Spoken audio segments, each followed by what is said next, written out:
show of hands. Who has seen me perform before? All right, hands down. Quick show of hands. Who has seen the hotel bit before? Sick. Okay. We have a choice tonight between talking about someone possibly dying in a vehicle that I may or may not have owned at one point in time, or shenanigans with HR.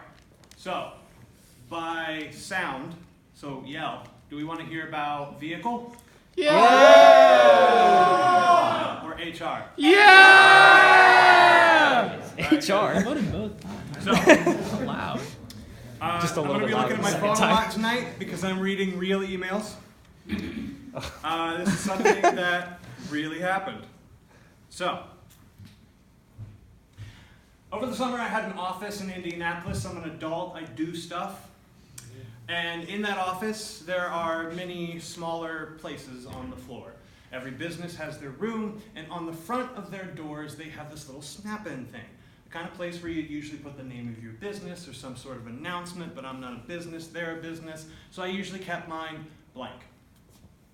Sometimes I would get drunk with friends in the office and put funny things in the snap-in. So,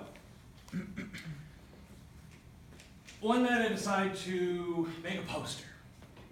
And on that poster I put, "Have you seen this cat?" with a picture of what is clearly a fox. I also put on that poster, "Missing from the area, answers to the name Theodore Harrison. Any information to harryharrison@gmail.com." Now, I put this on the poster and I don't think about it for a couple of days until I get an email from Carol.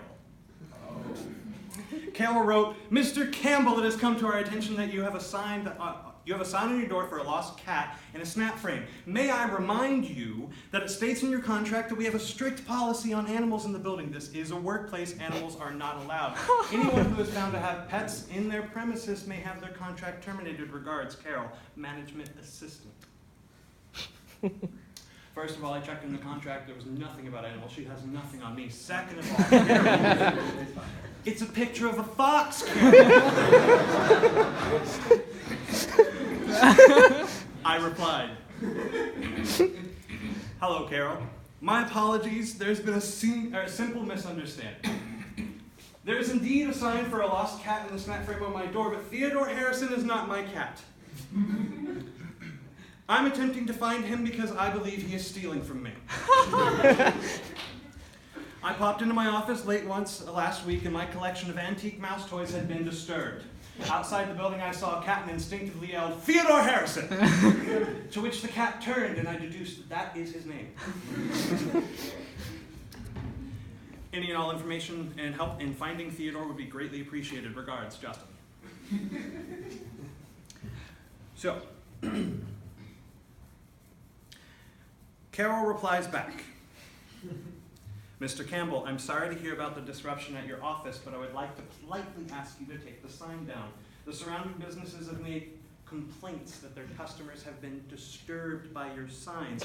How somebody gets disturbed by a sign, I don't know, but I reply. No, she sends me an email immediately after that saying, "Also, can I ask what the Harry Harrison email address on the sign is? Are you sharing your space? May I remind you that it is a sole occupancy?" I reply, "Hello, Carol. No. Harry is my private investigator. He's agreed to live with me in the office and study the case until such time that it is no longer necessary. I replace the sign. Kind regards with my compliments, Justin."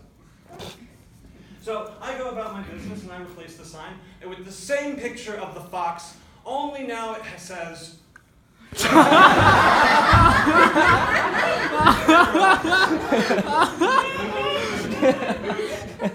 next day I get in, there's another email from Carol.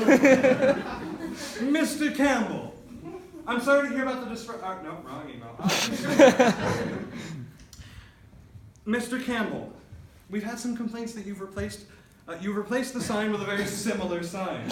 Also, you can't have anyone living in your office. Is there a time that we can speak on the phone? It'd be easier to discuss this over the phone, rather, over email. Regards, Carol. I didn't want to speak to her over the phone. I'm sorry. I replied.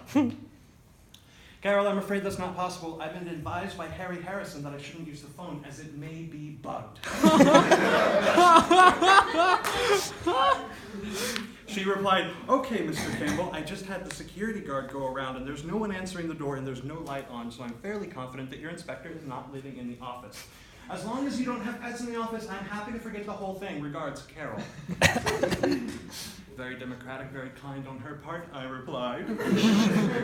Carol, Carol, Carol. Of course your security guard didn't see Harry Harrison. He's a private investigator. He's a shapeshifter. He lives in the cracks. He's watching you when you least expect it. He lives in the shadows and the darkest fears. He lives in the shadows of your darkest fears and in your weakest moments. When you're naked and vulnerable, he's there, watching, waiting, protecting. He lives through all of us, within us, beside us. He's the air on the back of your neck, the breeze in your hair, the moisture in the air. Cheers, Justin. P.S. I found Theodore Harrison last night. I slaughtered him. Sacrificed him to our gods. I burned his body in a triangle ceremony. I took down the sign this morning. Carol replied, thank you. My time, y'all. Thank you. Woo!